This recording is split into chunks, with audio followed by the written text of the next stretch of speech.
Joshua Samaru, who were victims of a police-involved shooting in January. Shortly after the protest ended, the TTPS issued a statement saying officers acted under the emergency powers regulations after assessing that the gathering posed risks to public safety and public order. The TTPS said while protests are not prohibited under the state of emergency, all public gatherings must comply with SOE rules, and officers are empowered to disperse assemblies where safety concerns arise.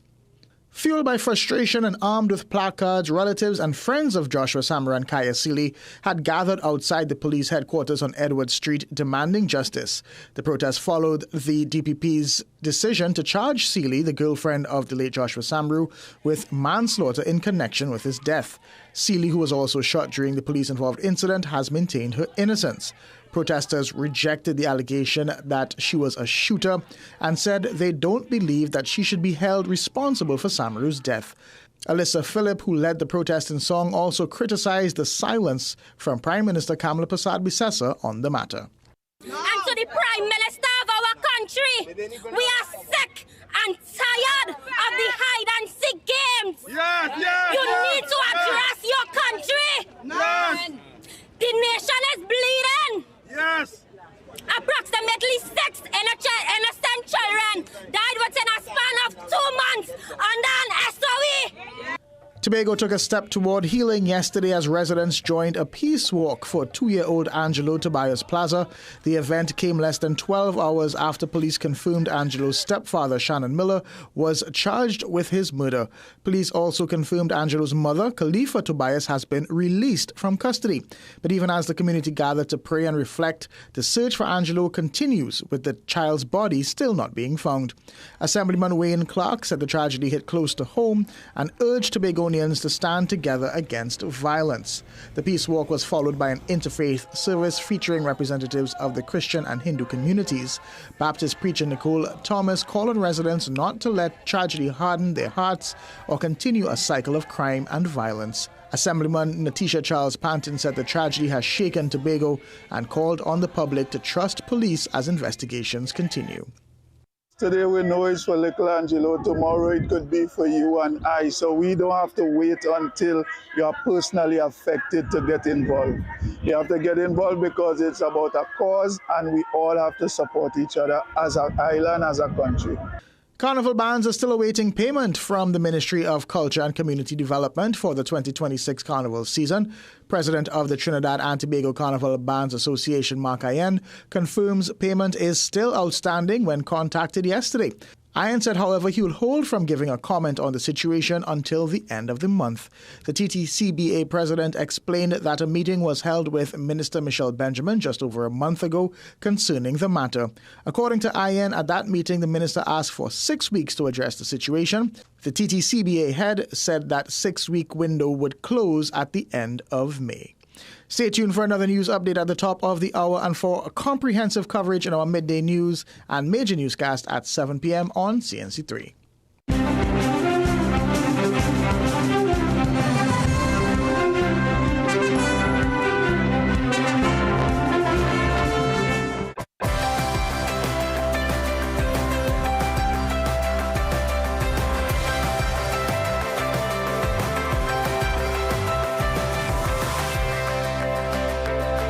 You're watching CNC3.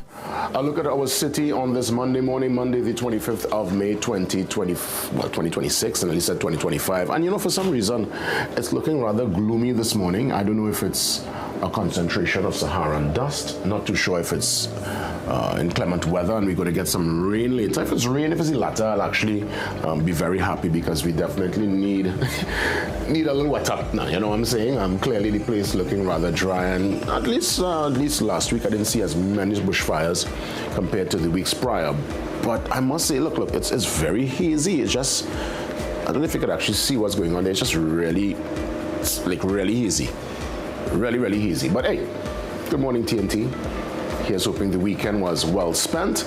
There is lots to treat with. A matter of fact, for a good majority of the conversations this morning, we will be dealing with the Kaya situation, and we're going to get some experts to give some perspective course, we can't go too deep because you don't want to prejudice this case. It's in the space of public contemplation.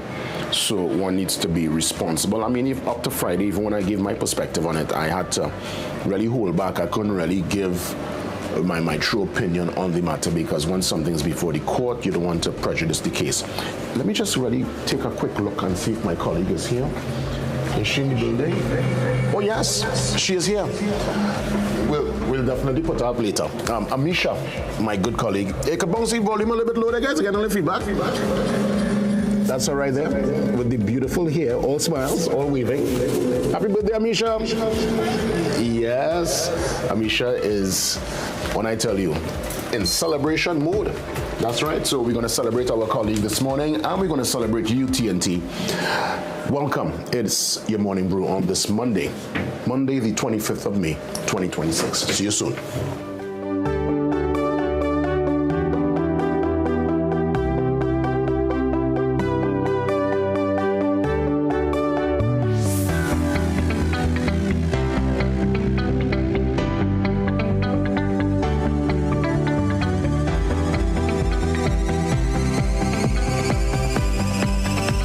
That's right. That's right. That's right. I follow instructions, you know, guys. Yes, welcome.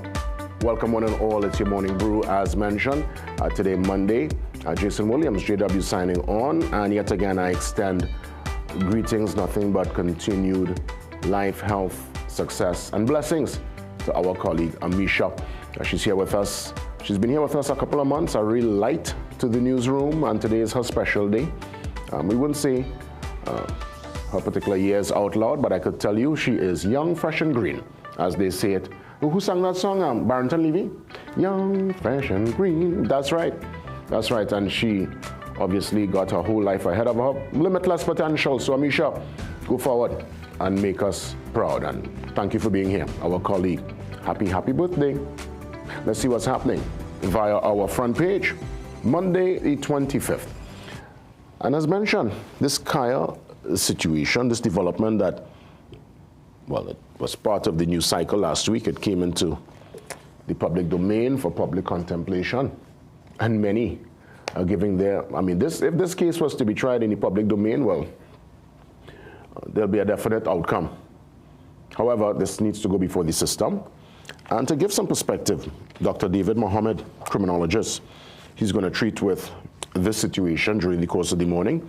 Also inside the second hour, former Commissioner of Police Gary Griffith also speaks on the charges against Kaya Seeley.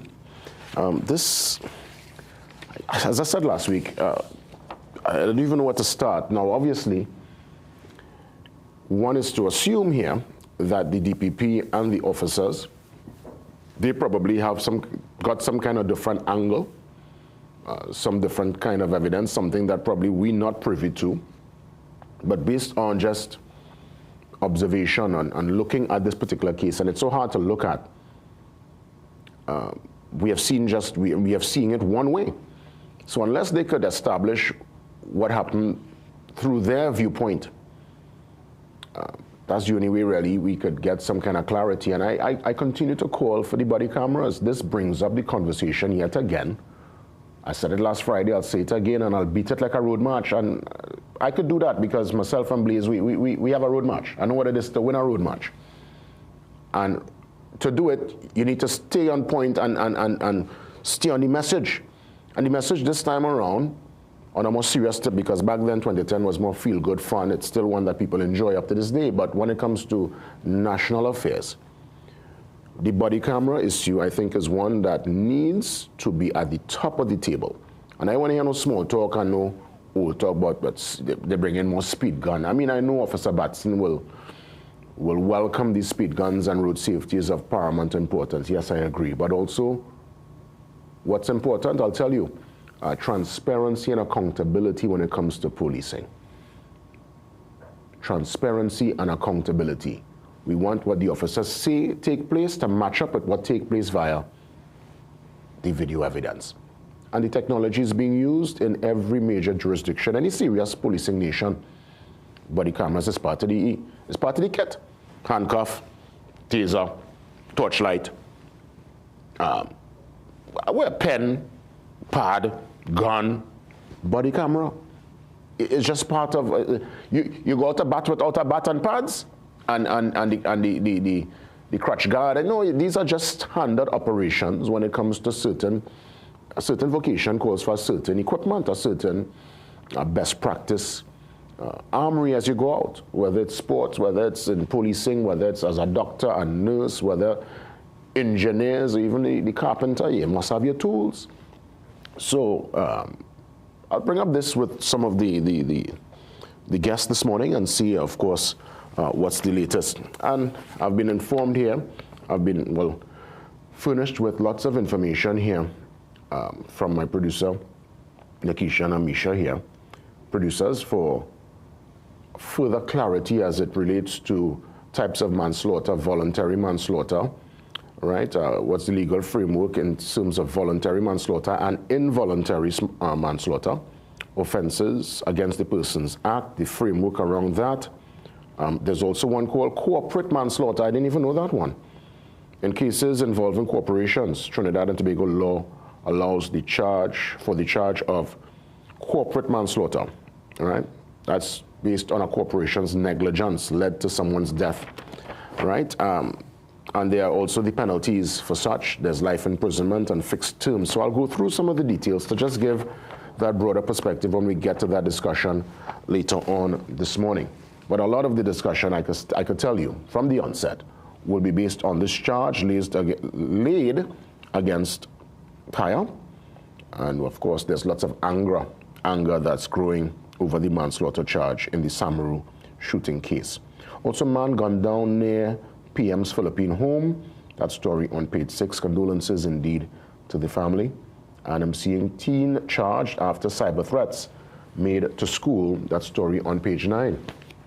Well, we head to the back page on this Monday morning. And we keep it local, and rightfully so.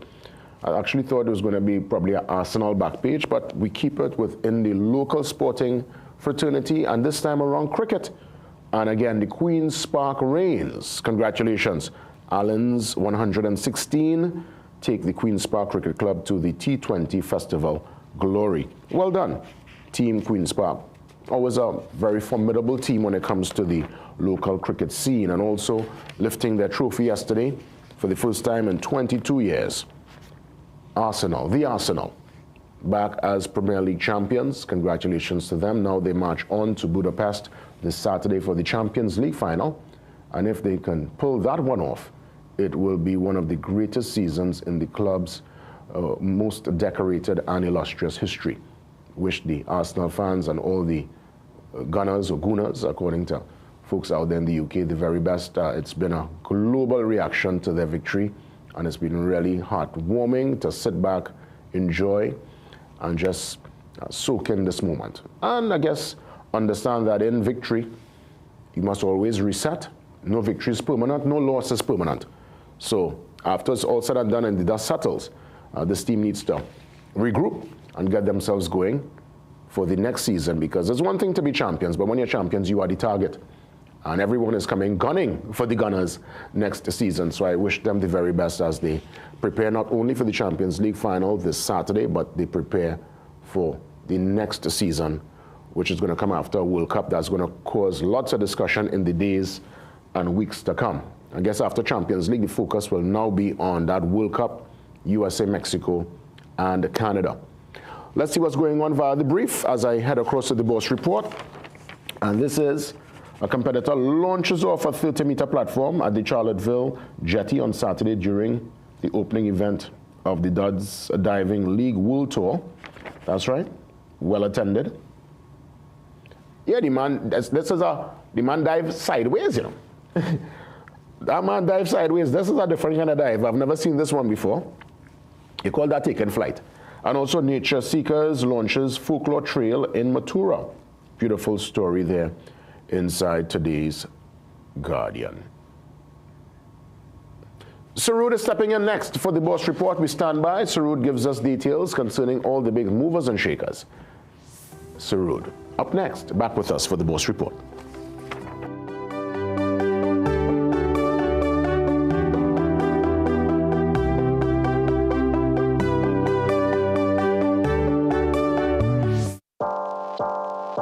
Welcome to Holiday Inn Express and Suites. Do enjoy, Stacey. You want some coffee? Can I have a bit? Perfect then. That's exactly what we need. Hey, the pool is this way. Whatever you're here for, we're here for you. Stay smart at the Holiday Inn Express and Suites.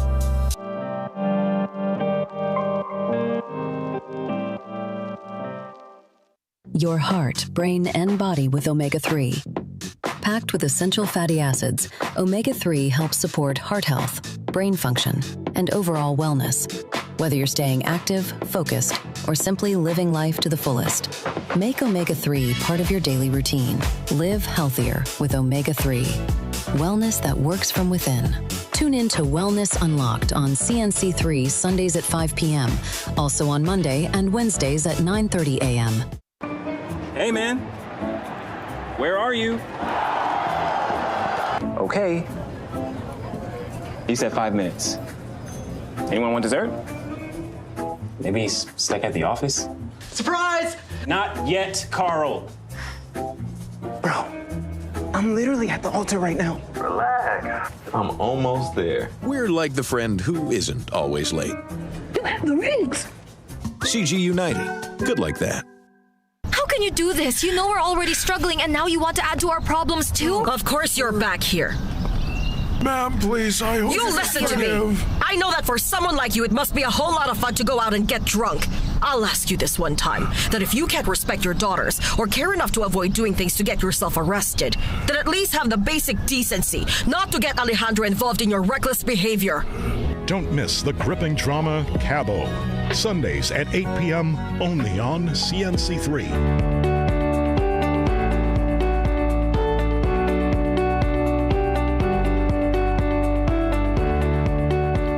Surud is back with us to give us the latest via the Boss Report. Surud, good morning to you. Good morning, GW, and good morning, Trinidad and Tobago, and welcome to the Boss Report. Well, today we're taking a look at manufacturing sector constituents results. Of course, we're talking about two stalwarts, West Indian Tobacco Company as well as Angostura Holdings Limited. Now, both groups would have reported marginally increased revenues. However, earnings overall would have declined. Let's take a look at what those results look like in more detail and what investors might expect in the coming months ahead. Turning first to Witco, the group would report an earnings per share figure of 5.5 cents per share, a 5.2% decline from the 5.8 cents per share recorded in that prior comparable period. Driving this performance was an improvement in revenue of about 5%, from increasing from 83.1 million to just about 87.2 million. Overall, however, gross profits would have declined from 42.6 to 39.9 million, a 6.3% decrease, with profit for the period ultimately decreasing at 5.2 odd percent from 14.7 to 13.9 odd million in that first quarter of 2026. Now, when we take a look at revenue trends for Witco, we can see that there has been some stabilization and modest growth over the past few comparable first quarter periods, growing from that base of 75 million in that first quarter of 2024 over two consecutive periods to the current 87 odd million. However, one of the major drivers for performance in terms of Witco would have been that decline, or consistent decline rather, over the past few quarters in terms of its operating gross profit and profit after tax margins, with that operating or gross profit margin rather in that green segment decreasing from just around 74 odd percent in that first quarter of 2022 to just about 45.7% in the most recently concluded quarter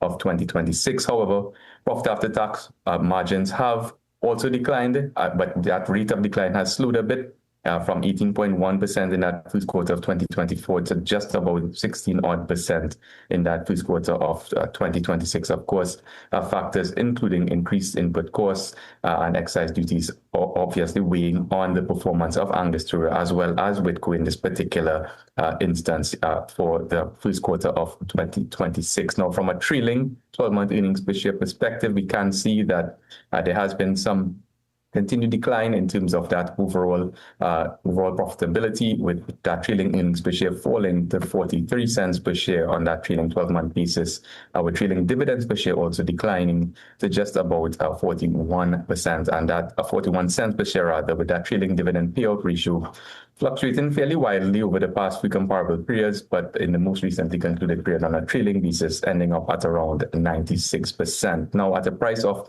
$2.86 per share, Whitco is trading at that price to earnings level of 6.7 times, which is below the sector average of 8.3 times, and above, with a dividend yield of 14.3% above that sector average of 11%. So with improved revenues in mind, however, keeping a very close eye on those narrowing margins, continued market and industry challenges, including those recently increased excise duties, but of course, relatively attractive valuations. Boss is maintaining a market weight rating on Whitco for the time being with a watch outlook. Turning very quickly to Angostura Holdings Limited, where the group would have reported an earnings per share figure of 9 cents, which was an 18.2% decrease from the 11 cents per share recorded in that prior comparable period of 2025.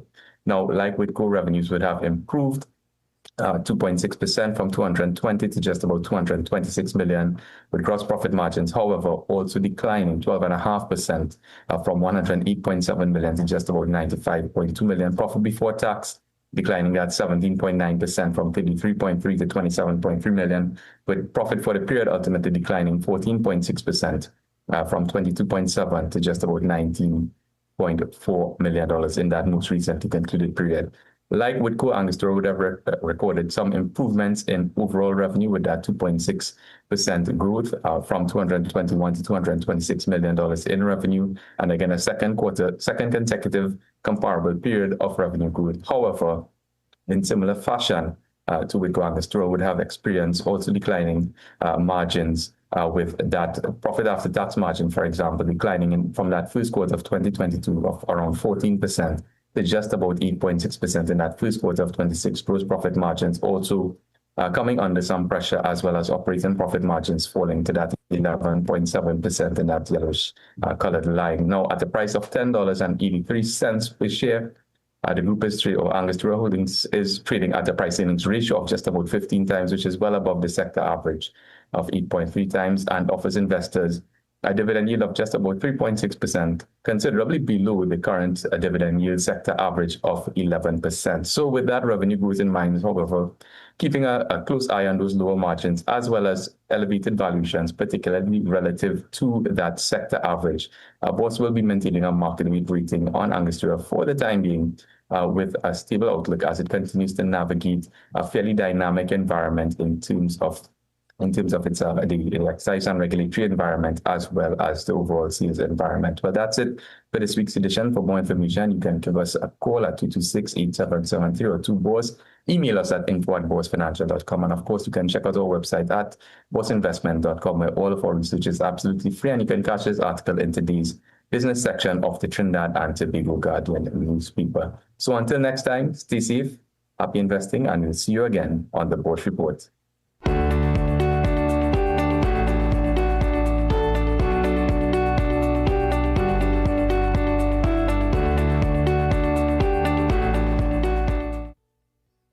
Living with diabetic neuropathy is exhausting.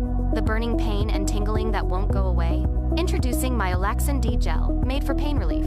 Fast absorbing, non-greasy, and easy to apply. Its carbomer gel formula delivers relief deep at the nerve level. Oleoresin capsicum helps reduce pain signals, while diclofenac eases inflammation. Menthol and camphor provide fast, soothing comfort, so the pain eases and comfort returns. Size doesn't matter. This 15-gram tube gives you maximum relief.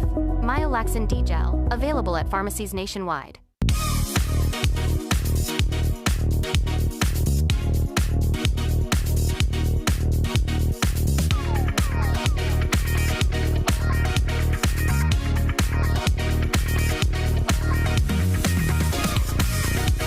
Two Fat Fellas celebrates its final performance in San Fernando, Naparima Bowl. One night, one show, Saturday, May 30th, night of the holiday. Two Fat Fellas stars, Cecilia, Kenny, Kevon, Zachary, Raisha, and Rody. The ridiculously funny comedy is at Naparima Bowl for one final night. Tickets available at Dormont Shoe Store along Circular Mall, Anthony's Floral Val Park, K-Square Stores, Eastgate Mall, Brentwood Plaza, C3 Center, Athletes by the Park, Southern Food Basket, Coffee Street, and Point Fortin. Naparima Bowl box office opens on Thursday the 28th of May. Also online at islandtickets.com. For more info, text or call 683-0356 or 683-4843. Check out our early bird special online at Island E-Tickets. Two fat fellas.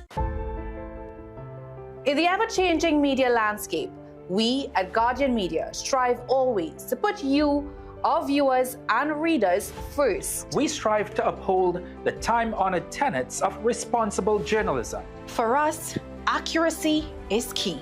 And in our reporting, we strive not only to be first, but fair, impartial, and to uphold journalistic integrity. Above all, we are accountable to you, and we must respect the views of our audience. That is our solemn contract with you. Keen attention to detail. Rigorous verification of facts. Use of credible sources and sound editorial judgment. Keep track of our editorial policies and guidelines, including our corrections policy, by logging on to www.guardian.co.tt for more.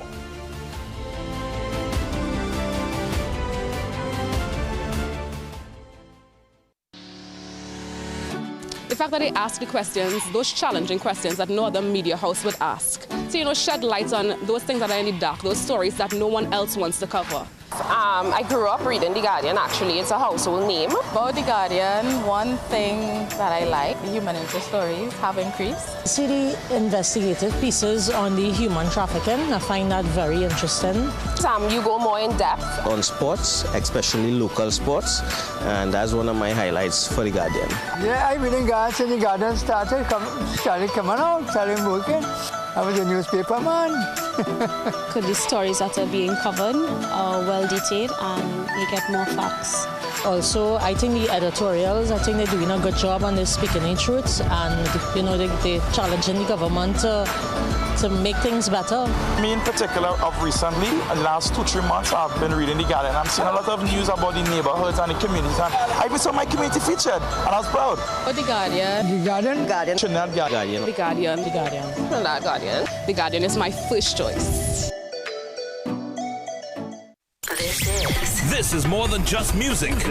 This is where you find the best of TNT. This is more than just a vibe. This is where Bollywood gets a twist.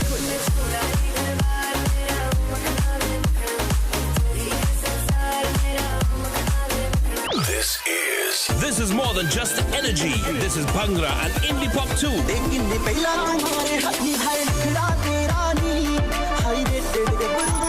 This is the mix. This is the life. Lock on or log on now. Sangeet 106.1 FM. This is authentic East Indian radio. This is us.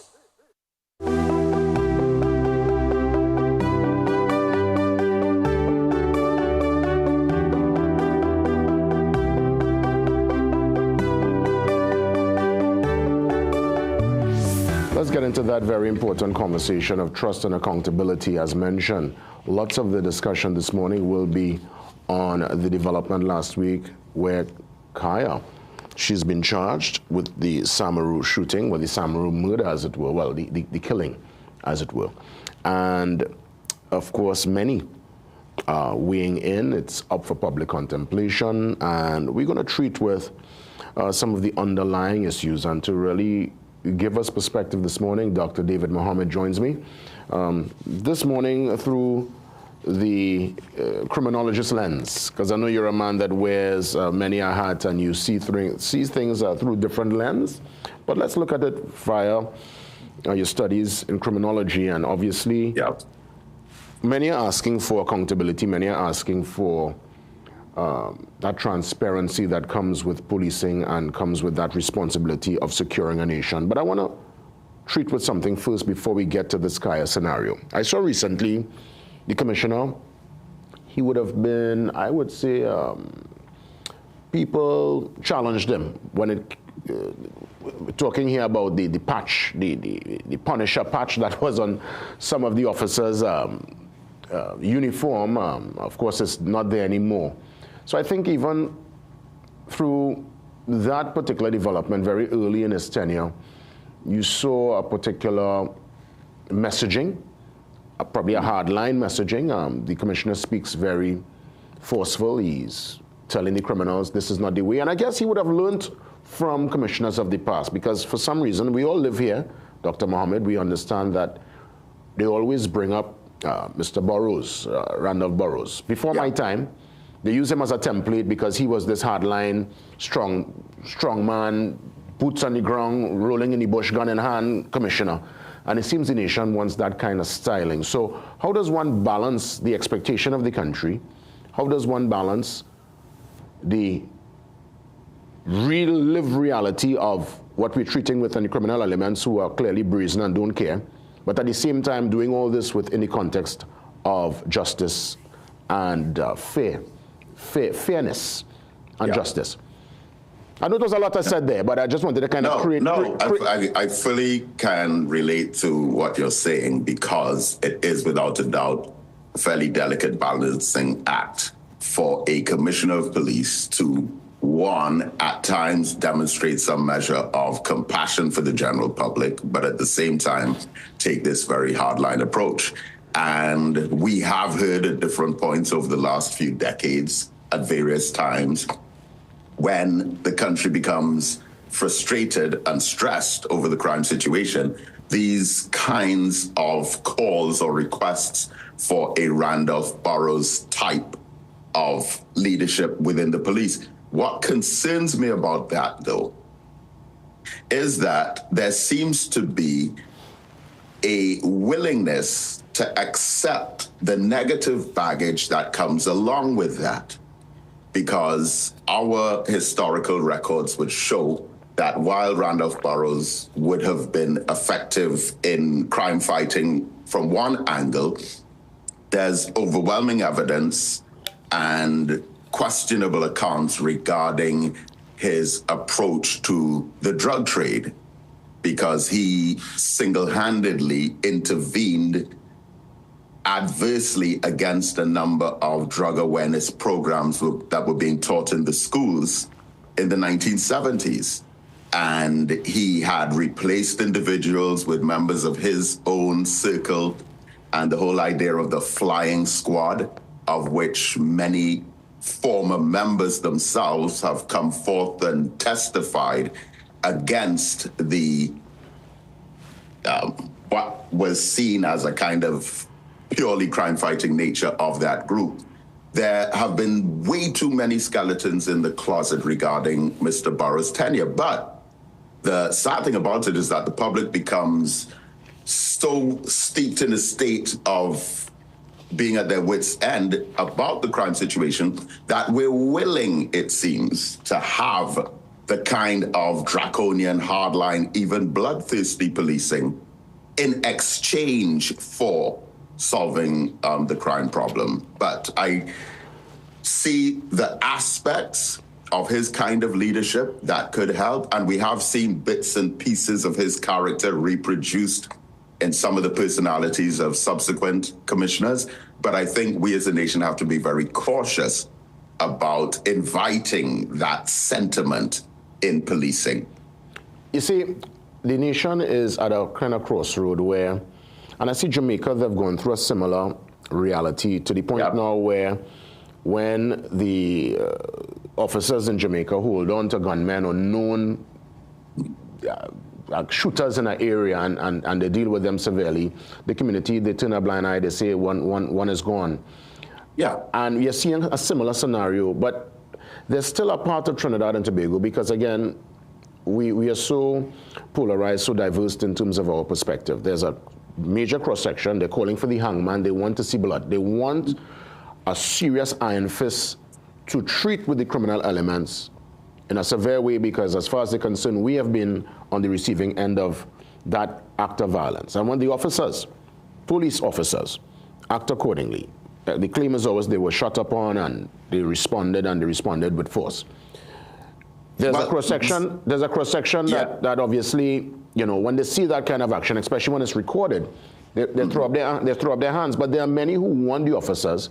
I'm not suggesting what they did was right or what they do is correct, but there are many within the community that want officers to treat with criminals in a very forceful way. How do we balance even that? Right. Well, reality? Here what the problem is there. When those kinds of episodes take place, we normally have two cross-sections of our society. One becomes judgmental to the other, and this is where the Kaya Seeley and Joshua Samaru situation is a little bit different, because from my vantage point, there is an element of a social class factor that brings about a kind of division within the population that has surfaced at this point, because we have had so many episodes of police killings that could be described as arguably worse. Let me just give a few brief examples. The Laventil 5, October 24th, 2018, 15-year-old Shaquem Francois, 17-year-old Kadeem Phillip, 20-year-old Shondell St. Clair, 23-year-old Nicholas Barker, and 26-year-old Meshach Douglas. Killed in their home. We went to interview the families who watched their children executed and their dead bodies dragged across a concrete yard and thrown in the back of a van. There was a Movar 3, June 25th, 2020. Israel Clinton, Jason Jacob, and Noel Diamond, same story about they were shot at first and the police returned fire. We saw a video that was completely opposite to that. One of the most unusual cases was that of Andrew Morris, who was arrested in relation to the Andrea Barrett kidnapping. He was severely beaten, kicked, punched on the floor, begging for his life. And then a police commissioner explained his death by saying he fell off a chair. Same thing, Joel Belcon, AKA Devon Charles, killed in police custody. Billy Toussey had a complaint about a police officer over a land issue. Billy Toussey ends up being killed by a police officer. Akil Ayers, December 2nd, 2020, who got a phone call from his father who told him the police are looking for you, apparently. Next thing you know, he hears on the phone gunshots, comes home, find his son dead in his bed. So my question There's to Shaquille you... Charles, Nigel Caesar, there are a whole lot of them, but here's my point. Now, I'm not talking about the guilty ones. I'm not here to defend them. But so many innocent ones, you have a cross-section of Trinidad and Tobago that immediately passes judgment. And even when such persons are killed, you have this segment of the national community who says things like, well, why was he wearing that? What was he doing there? Why was he listening to that music? Why was he posing in that way? All of these thoughts are put out there in the public pool of ideas to suggest that their execution was justified. And we have heard for decades on talk radio even, there's a cross-section of our national community that says things like, we should just drop a bomb on Laventil and end the whole problem. Why don't they just go and kill all of them? Why don't they get rid of them? And then they take to Facebook relentlessly when someone is executed unlawfully and say things like, oh, only one they killed, only two, they need to kill more. Now, the problem is there is a very heavy, insensitive, racial aggression in the way that those ideas are shared. But people of African descent, when it comes to criminality, have always been prejudged and stereotyped as being criminal by other segments of the community. But the problem is, within the African community itself, the middle class sometimes adopt similar ways of seeing as the other ethnic groups against their own working class. And with this recent issue, it's been a little bit different because of the more established background in terms of social class of the victims. But our country has always had that kind of buried hatred. And there's hardly any other word that I can think of other than hatred to describe it, because it is a calling for collective punishment. There are segments of the society that call for collective punishment on neighbors, neighborhoods, relatives, family members, friends, and associates of persons who might have committed a crime, to just get rid of all of them. And that is a huge problem in our society. So unfortunately, that ethos exists. There are biases. When you have a multicultural, polarized, really diverse place like Trinidad, you will have obviously different interest groups holding their particular corner. My question is... Yeah, but there doesn't have to be a coordinated group attack against one. But my thing is, how do we break the chains of it being institutionalized? Because obviously you want PCA, you want the TTPS, you want all the relevant authorities to operate in a way that is transparent, that's accountable, that treats with fairness. And we're not looking at someone's background or where they're from, or just casting a particular aspersion based on a preconceived notion. So based on what you just said, my question is, how do we fix it? Where do we start the process of a solution-based justice, especially for those who are involved in crime and criminality? Well, that particular problem lies with those who think that way. But when it comes to this specific issue, there are certain other cases, because one thing that has puzzled many people is the fact that the DPP has authorized these charges to be laid. But what we have to do now, seeing that we don't know exactly what they are going to say, we have to, as in algebra and mathematics, use the unknown in an equation to figure out the known. And when we look at the track record, there are two cases in particular that bear similar resemblance to the Kaya Seeley case. One of them was the case of Jelano Romney, who was killed on November 15, 2022. There was a public national manhunt out for Jelano Romney because they said he killed a member of the National Security Services. He was in hiding on the run. And then it was discovered afterwards that the serviceman who was killed was not killed by Jelano Romney, but was killed by another police officer. And they blamed him while he was on the run, in hiding, for this killing. And then after it was discovered, again, through the forensic evidence, that it was not Romney who killed the officer, but it was another officer who killed that officer, then Jelano Romney was found executed.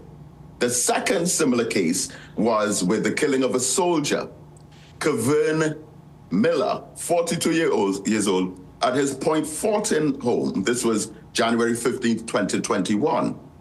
In this case, he was at home.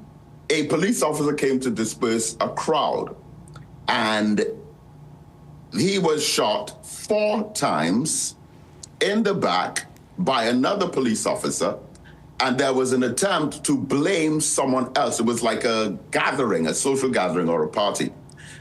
Now, a police officer shot and killed a soldier.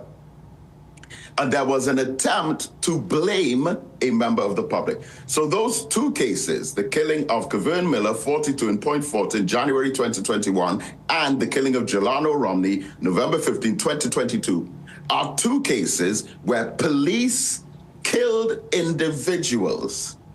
And there was an attempt to blame it on members of the public.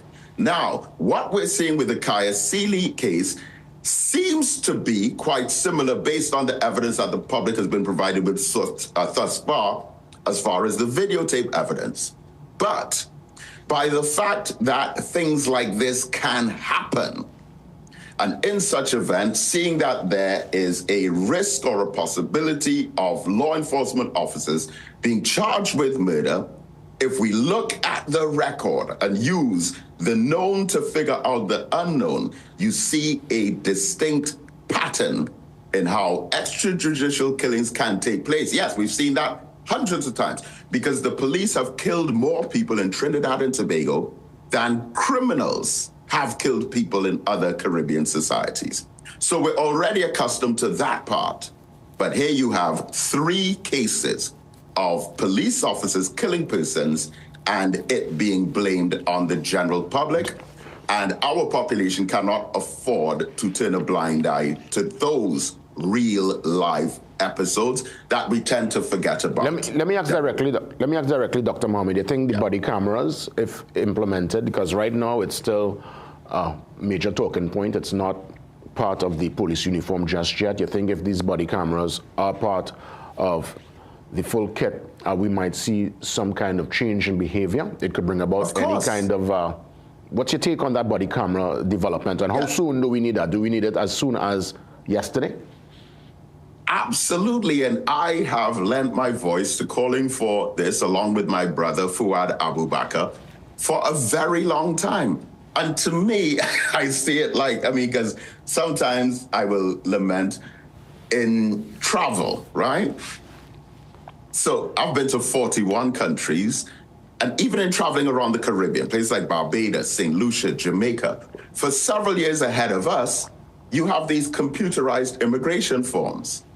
Trinidad and Tobago introduced theirs, I think it was about 2 months ago. Flying back into Trinidad recently and going online, here I was introduced to a certain technology that Trinidad and Tobago has just introduced that much smaller Caribbean islands have introduced years ago. Something about our process of legislation is very awkward. Even, do you know that in most other Caribbean countries, for example, Styrotex boxes have been banned to put hot food in? Yeah. But you could go to any of the malls right now and buy hot food in these Styrotex boxes. You don't get plastic bags in Jamaica anymore. Plastic bags are done with in Jamaica.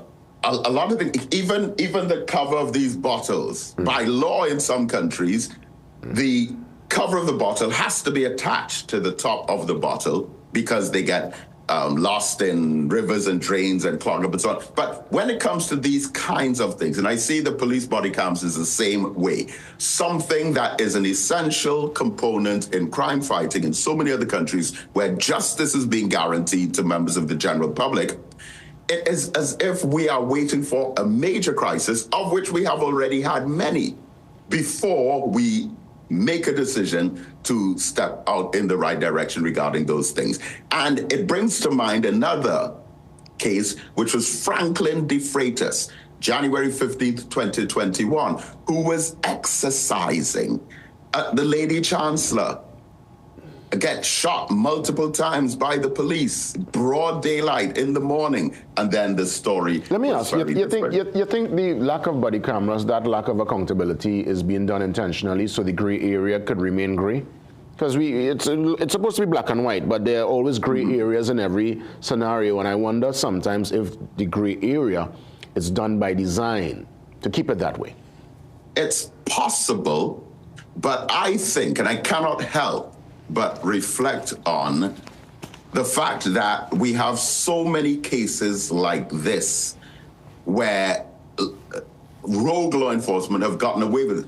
Another one, Nicholas Garcia, November 6, 2020. 25 years old, mentally challenged, shot multiple times by the police. Now, if I, for example, am a commissioner of police, and there's overwhelming forensic evidence against police testimonies, such as our chief forensic pathologist, former Dr. Valerie Alexandrov, who openly contradicted police reports of persons who police say were shooting at them. Our chief forensic pathologist, Dr. Alexandrov, had said, no, that's impossible. This person was running in the opposite direction. They have no bullet fragments on them, etc. And then it just be swept under the rug. All these stories about them shooting at us, falling off a chair and dying, all of those stories. If I was an official in the police service, and I'm seeing that I am part of an organization that has this kind of track record where it is as if you can say anything, especially if it has to do with poor black people. Not only would racist elements of other communities condemn the victim, but even members of the same community of a different social class will also condemn their victim. And I, as an official in law enforcement, am observing this. It would probably give a temptation to continue to take the public for a ride while bamboozling them as fools by inventing a whole lot of other stories, regardless of how far-fetched they may appear. One thing I know for sure, based on past experience, is that these stories will stick. No one will challenge it. No one will contest it. No one will disagree. And no charges will be laid. The corrupt police officers, not the good ones, the corrupt ones probably have such a high level of confidence and surety that they will not be brought to justice as it pertains to issues like that. Because there have been too many, there have been hundreds. Do you remember Father Clyde Harvey, just before he left Trinidad and Tobago, giving the feature address for the opening of the law term, where he addressed this issue? This is Father Clyde Harvey, head of, or Archbishop of the Catholic Church in Grenada, Trinidadian, who, in his opening of the law term, I think it was 2014, commented on the amount of, in his language, the amount of ghosts some police officers are carrying. And he mentioned in some cases there are officers employed on the police force who have killed as much as 10, 15, or even 20 civilians. Among them, barely 2 or 3 would have been guilty.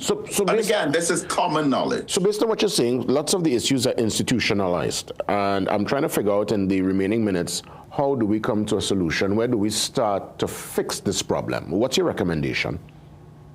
Well, there has to be a different level of sensitivity training among police officers who must be seen as an extension of the same community that they are seen to be against, and a sensitivity training that could reinforce a concept of a national community among the general public. One more example I want to give, because there are so many.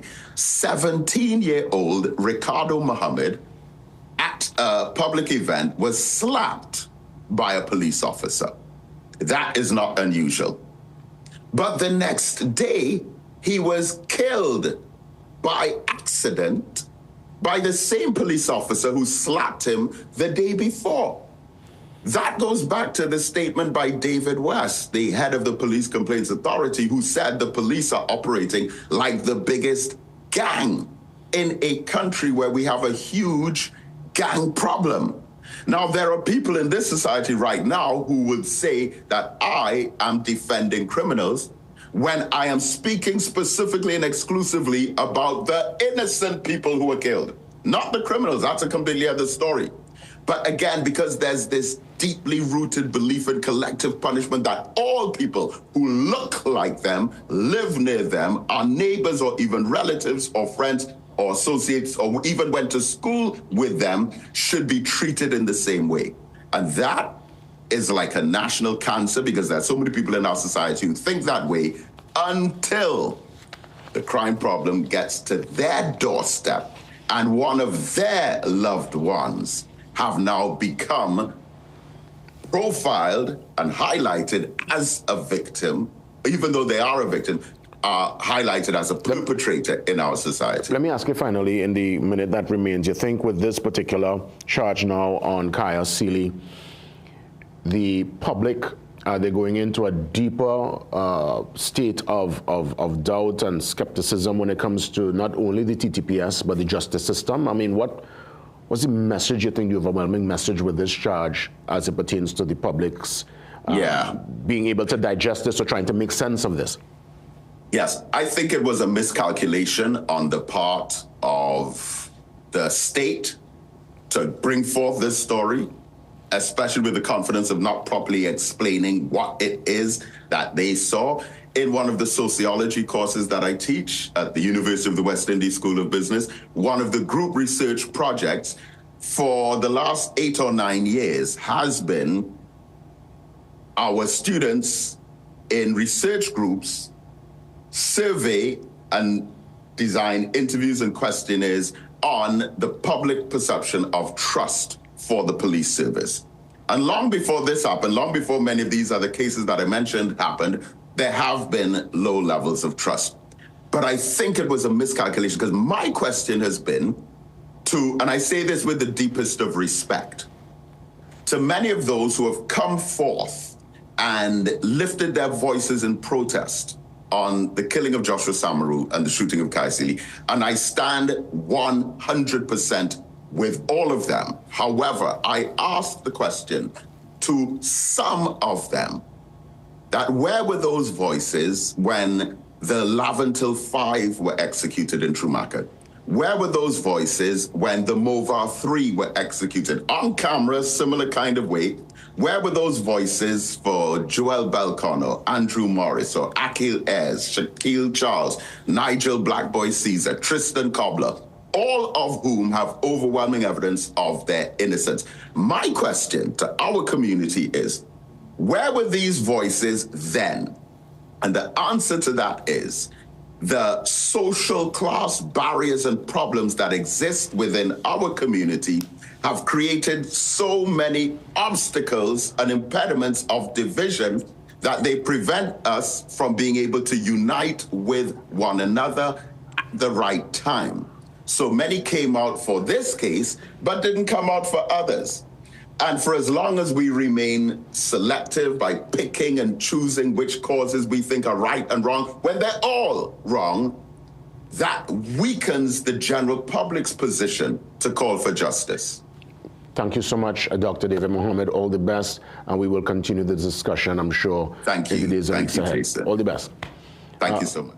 Yeah, you're most welcome. Dr. David Mohammed, a criminologist there, touching base with us on this Monday morning. Gary Griffith will weigh in on this matter inside the second hour, but I want you to also give your perspective when we come back after the 7 a.m. news update with the open forum. Your calls live after 7 on this and other pressing matters.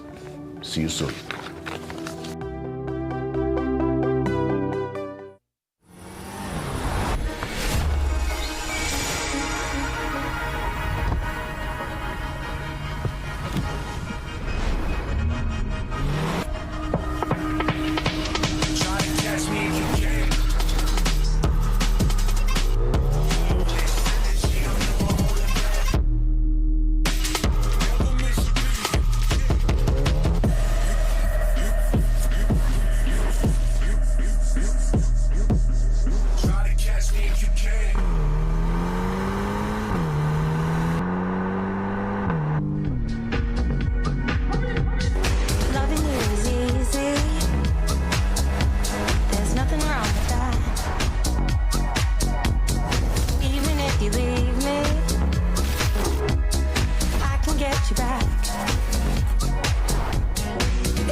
There's a hole in the bucket. Well, fix it, dear Johnny, just fix it.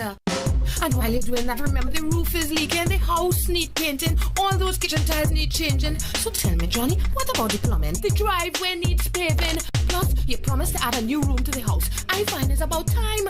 Johnny, fix it. There has never been a better time for a TBLA home improvement loan. Call us today at 623-1501 or visit us at tblamortgages.com. Calling all filmmakers, producers, content creators, influencers, and recording artists. If you're looking to rent a versatile studio space with green screen, video wall, cyclorama, and more, look no further. GM Labs is here to make your dreams a reality. Located in the heart of Port of Spain on St. Vincent Street, GM Labs is your one-stop shop for all your creative needs with over 2,800 square feet to work with. Take your creative concept to the final product at GM Labs. Give us a call or WhatsApp or message us on our Instagram and Facebook pages at GM Labs TT. Time check Brought to you by the Central Bank and the National Financial Literacy Program.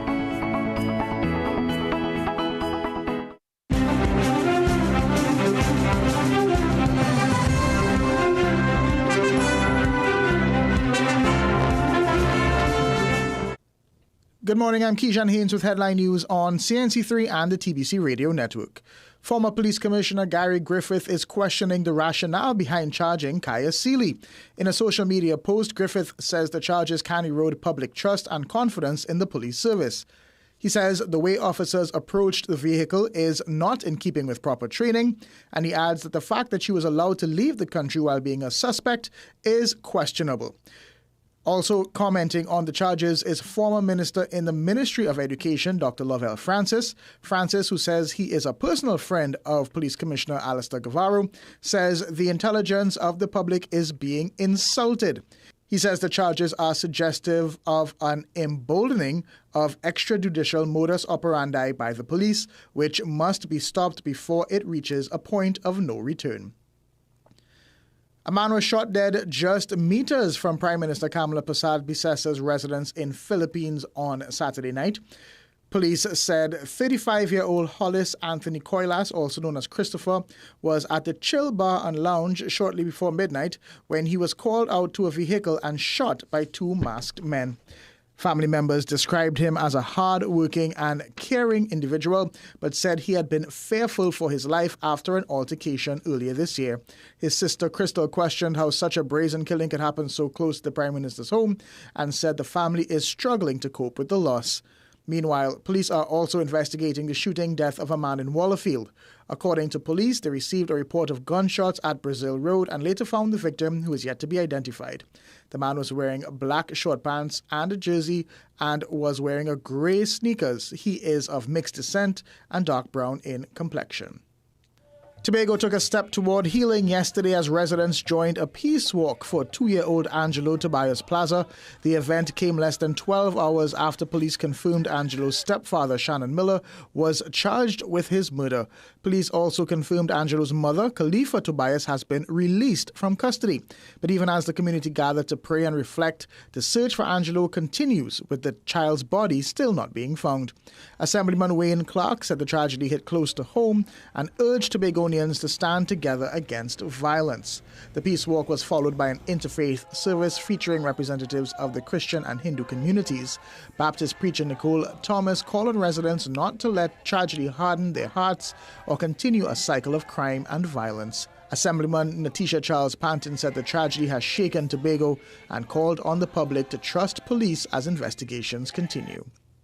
Today we know it's for little Angelo, tomorrow it could be for you and I, so we don't have to wait until you are personally affected to get involved. You have to get involved because it's about a cause and we all have to support each other as an island, as a country. Stay tuned for another news update at the top of the hour and for comprehensive coverage in our midday news and major newscast at 7 p.m. on CNC3.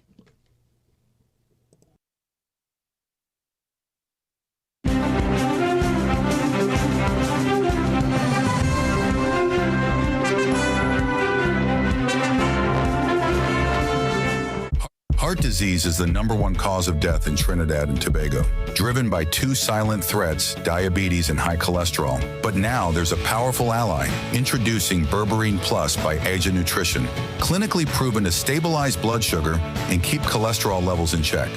With 99.9% pure extract, you get superior absorption and real results. Available now at Pennywise and leading pharmacies nationwide. Berberine Plus. Your heart deserves better.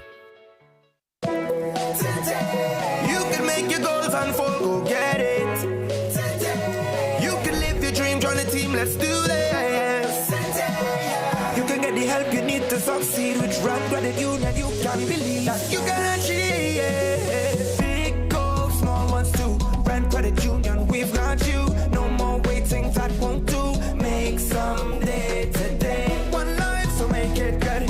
Live the way you know you should. With Rand Credit Union, yes you could. Make someday today. Live your best life today with Rand Credit Union. Magical Expressions Limited is the largest local importer and distributor of fresh cut stems, offering the widest range of beautiful flowers at the most affordable prices. Call us today at 701-6488 or visit our website to order. Are you suffering from acute situations such as pain and sprains, arthritis symptoms, injuries from sports? Advances Flexi Joints, made and approved in the EU, is built to help. Pain relief, inflammatory action, regeneration and protection of connective tissue, and improve joint mobility. Designed with not 1 or 2, but 7 scientifically powerful ingredients. Each vial of Flexi Joints increases absorption, allowing for more ingredients per serving than any tablet. Find Flexi Joints at leading pharmacies, Superfarm, and Pennywise. Things don't always go as expected. Be ready with Trinry for auto, home, business and group life. Call us at 800-TRIN or visit trinry.com today. Huge insurance premium. Pay your premiums bit by bit with FlexiPay from Trinry. For more manageable auto, home and commercial insurance payments, call us at 800-TRIN or visit trinry.com today. Trinry. Premier insurance coverage for less.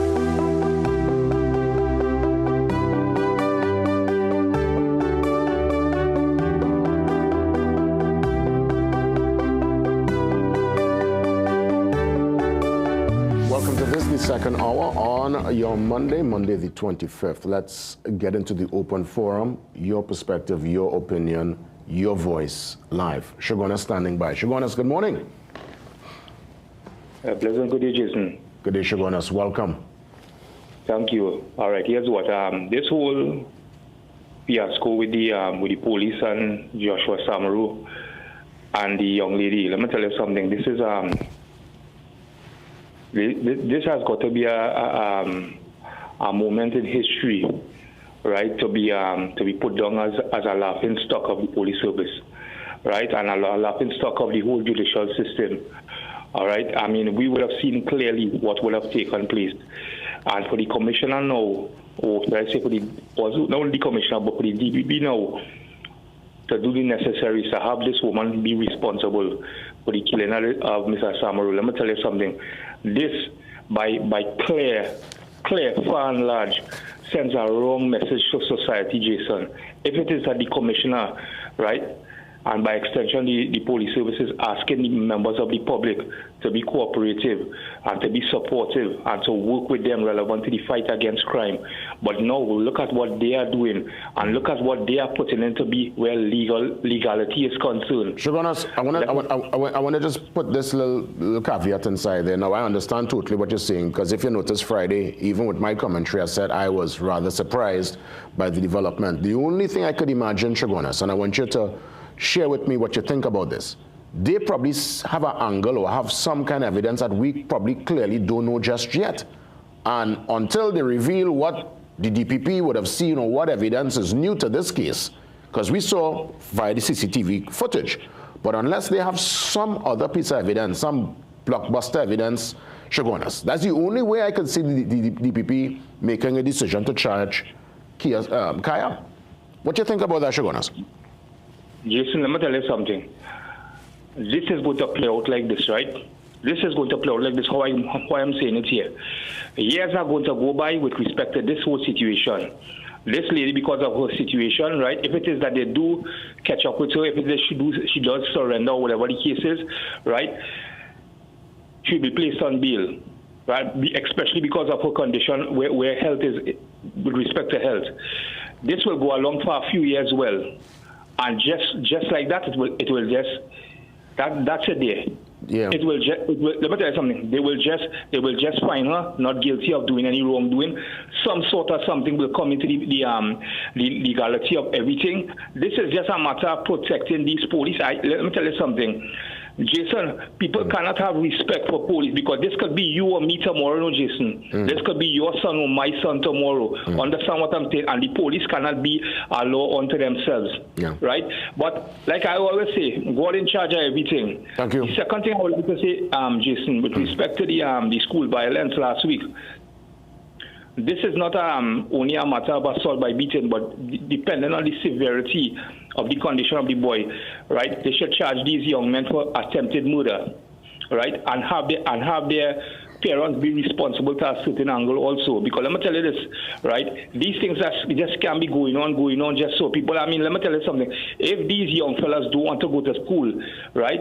The mother putting something in the lunch bag or whatever the case is, buying their books, buying their uniform, and trying with them. And if they don't want education, if they want something else, give them something else. Understand what I'm saying? Shogunas, we'll stick up in for now. Well, thanks a lot, as always. We'll stick up in there for now. I want to bring some other callers in. Shogunas is very passionate this morning about the Kaya Sealy situation and what we saw out of, I think that was Montrose last week with the school. Oh my goodness, that brutal. I think Faizo is standing by. Faizo, good morning. Good morning, Brother Jason. Good morning, Trinidad and Tobago. Welcome, Faizo. Jason, I have another viewpoint. Yesterday, I would have read on The Guardian, some damning revelation, if there is truth to it, because I heard people debunking it, yes, with what the sister would have said. Now, let me take things into perspective. There was an incident, an unfortunate one that is, and so the police had the investigation to carry out.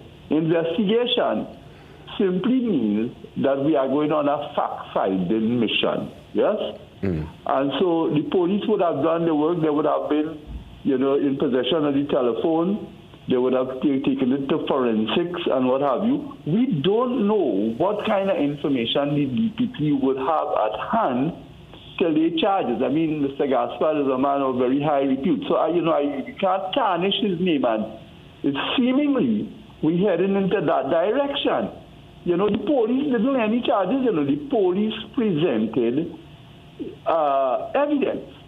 The DPP would have looked at it very carefully and then preferred the charges against. Do you accept Faizo what Shogunas would have mentioned, where he believes it's all part of a big theater to just create this facade and then the case will just go on for years and then they just throw it out? Jason, I don't believe that at all.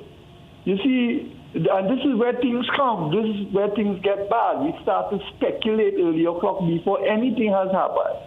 Yes?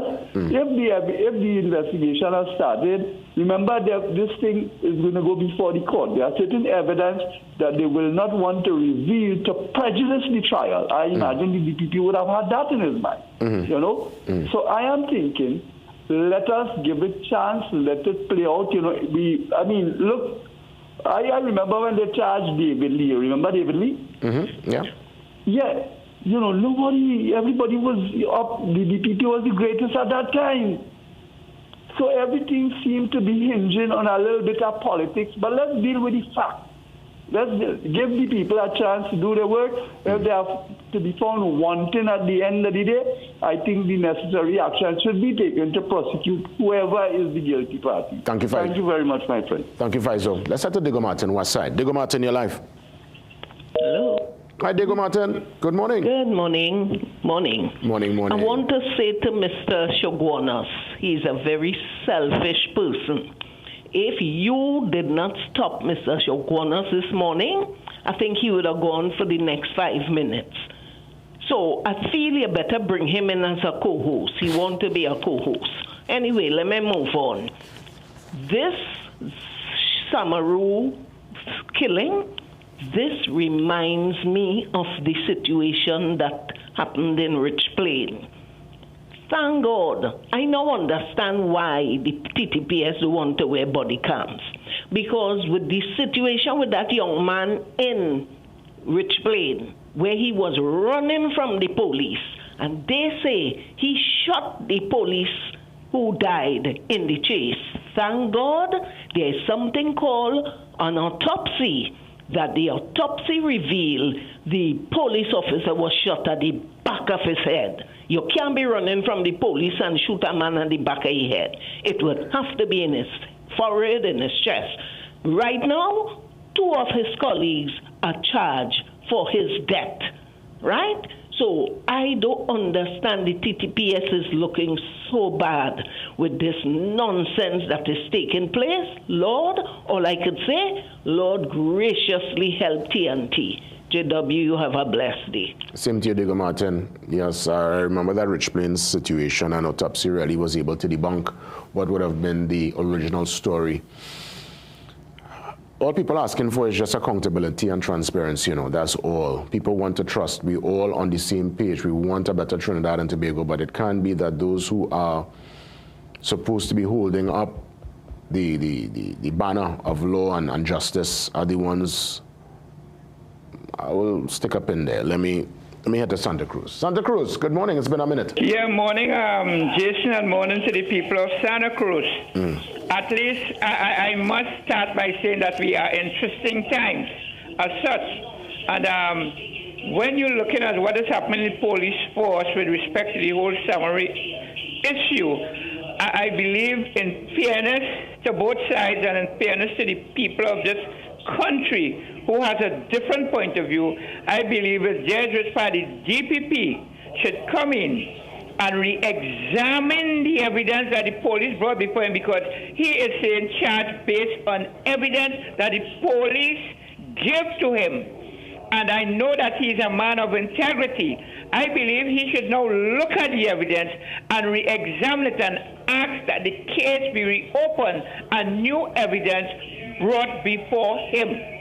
I believe that is what needs to happen to alleviate the fear of this population who see the police as a law unto themselves, and actually what they will be doing, actually saying there will be no justice as long as we commit a crime. So I believe the DPP should re-examine the evidence and ask for a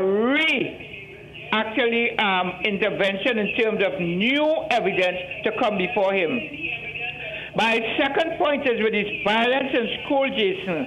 Jason, reading the paper, they say 1,050 students between September and December was sent home suspended. You also have the tranquility situation where you have, based on information, that 5 students were suspended.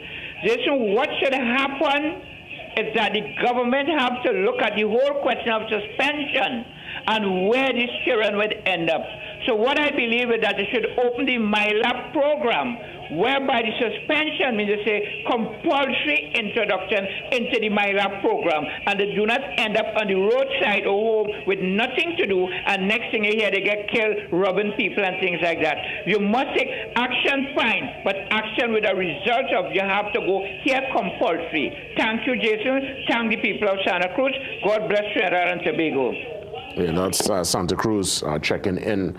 I have a little recommendation. I would have put it forward about 2 weeks ago, and I guess once time permits, I would I'll again put my recommendation forward, because I think there needs to be something meaningful for the students to do once they're suspended. It can't be a home playing games, getting up 10 o'clock in the morning. Can't be on vacation at home just relaxing. There must be some meaningful task, and I think I know what could work. The question is if we are that brave, if the powers that be are willing to even listen and take heed to certain recommendations. But we have to keep on trying, and I'll keep on speaking my truth and speaking what I think could work, because all of us want the same thing, right? We want Trinidad and Tobago and the needle to move in the right direction. We don't want to regress, we want to progress, and I think we all on the same page in that regard. Up next, former Commissioner of Police Gary Griffith gives perspective on this recent charge laid against Kaya Seeley.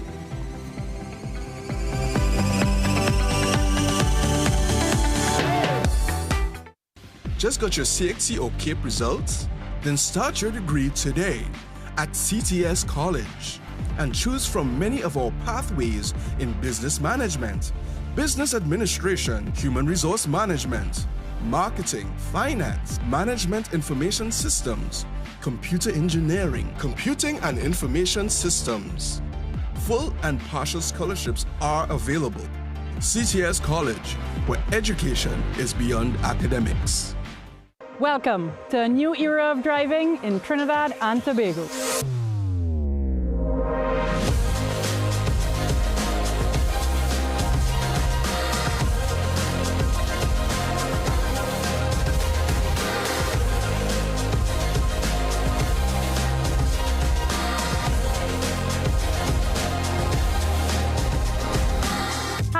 I'm Jamie, brand manager for Omoda and J.Crew, two global automotive brands, redefining style, technology, and performance.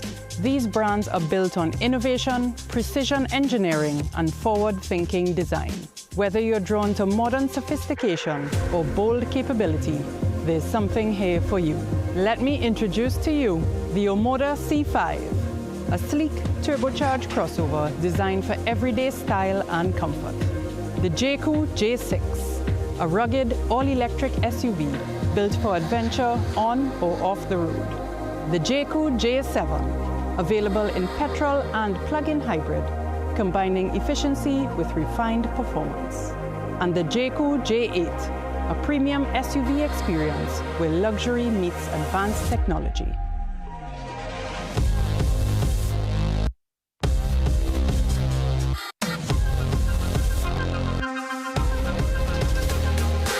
Omoda and J.Crew, designed for those who expect more out of every drive. This is just the beginning.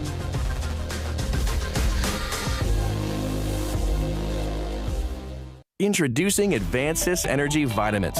Advancis Energy Vitamins is designed to give you the extra push you need to power through your day. It's not just any multivitamin. Packed with more than 20 vitamins and minerals with added ginseng and reinforced prebiotics.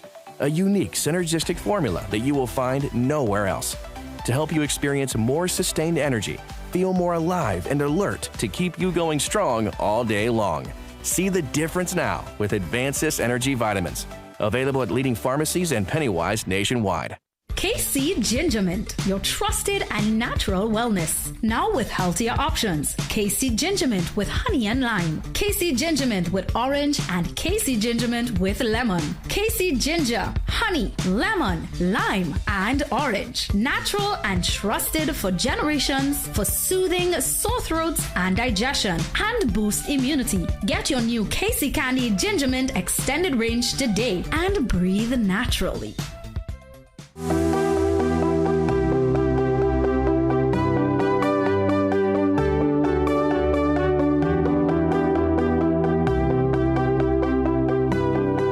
Former Commissioner of Police Gary Griffith joins me on the Zoom line. We're going to have an extended conversation with you, Gary, this morning to really pull back the layers and get a deeper perspective. And I want to, firstly say good morning as always and great to see you and welcome. Hi, thank you very much. I mean, it's not such a good morning for me. Arsenal end up finally winning something, but what I could see. North London forever. Yes, indeed. Let me ask you, Gary, and just for the benefit of those looking on, I'm going to go through the definitions of under the Offences Against the Persons Act manslaughter. So there's voluntary manslaughter. This occurs when a person kills another in the heat of passion or as a result of provocation. Then there is involuntary manslaughter. This can happen when a death results from criminal negligence or an unlawful act that does not amount to murder. And obviously, there's also corporate manslaughter. That's to deal with corporations in terms of negligence. The fact that there's been a charge here, it suggests that, well, again, we can't go into details because obviously the DPP and others will be privy to information that we don't have the evidence that they would have presented to the DPP. But I'm thinking here, many were taken aback as to the charge, the type of charge, and the fact that this particular case took such a rather extraordinary twist. Your take on this development, Gary? And I know we can't go too deep because, again, we don't want to prejudice the case, and I know it's up for public contemplation. But just through your lens, does this blindside you, or this was something? This is common practice within the law enforcement and justice system?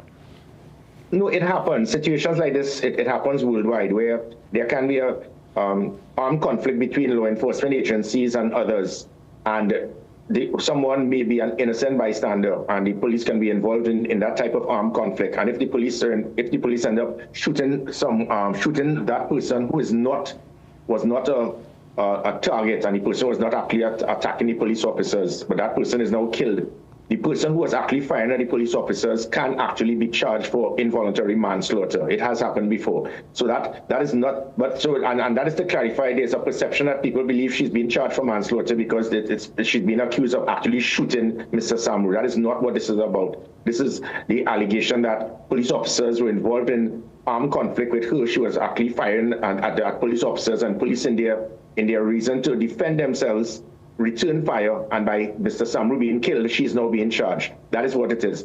What it should not be is for persons to question the professionalism of the DPP. I have worked with him as a security minister, as a police commissioner, and I can assure you the DPP is not, he cannot be politicized, he's not biased, he cannot be influenced. However, a DPP makes a decision based on what is provided to him. And even before we go there, JW, I listened to Dr. David Mohammed and others. I mean, after what Dr. Mohammed said is very little more I need to say other than from a law enforcement perspective. The body cameras, you spoke about it. And you know, we are people are criticizing Guerrero and Roger Alexander. The people that we are not speaking about is the Police Service Commission. I could ask you right now, who is the chairman of the Police Service Commission? Who is in it? You probably wouldn't know. The majority of the country would not know. They have not said a word. And in this situation with the body cameras, I left 1,200 body cameras. The Commissioner of Police made false allegations to say that these were not good body cameras. I asked the country again, type GTEC and Axon. These are body cameras that are used by most U.S. law enforcement agencies. He refused to use it. He then said it cannot be used because you can turn it on and turn it off. You have to turn it on and turn it off. Because if an officer takes an hour to get to their area of responsibility or return, you have to save the battery time. If a child has been attacked, if a woman has been abused, if there's a confidential informant. So he gave excuses not to use the 1,200 body cameras. And 5 years later, you tell me no commissioner after me could get one body camera. It seems it is a deliberate intent not to use these body cameras. And it does not get easier because it seems it is a fear of technology. Because listening to the Minister of Homeland Security, he wants to lock up people because someone used his own CCTV footage to actually expose what transpired. So with all of these things, when it into it now, it is also very a matter of serious concern that a government minister is now attacking persons for voicing their concern. No one could say that they would have been defending police officers more than myself when I was Commissioner of Police. But in the same light, if it is that you did anything wrong, I'll bust your throat. We had a similar situation when I was Commissioner of the Mova shooting, if you remember. All 18 of them I suspended immediately. You don't stick with these things. But again, the Commissioner, his first comment when this took place was, I see no reason for any action to be taken on them. That's the first red flag, in contrast to international best practice. He then said, well, they didn't see what happened a few minutes before. It shows his lack of understanding law enforcement procedure. What happened 5 minutes before? They could have thrown hand grenades and a bazooka. You could only justify your decision to fire at persons at that specific time.